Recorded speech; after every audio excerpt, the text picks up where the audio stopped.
Sometimes, rather than the rivet breaking and the whole buckle or strap pulling off, the actual ring will tear and the chafe is actually still on the brace.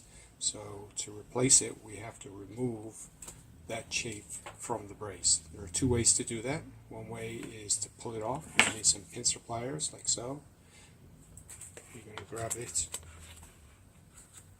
just above where the attachment rivet is, pull it backwards, and it'll snap off. The other way involves using a drill, where you will drill through the center of the rivet .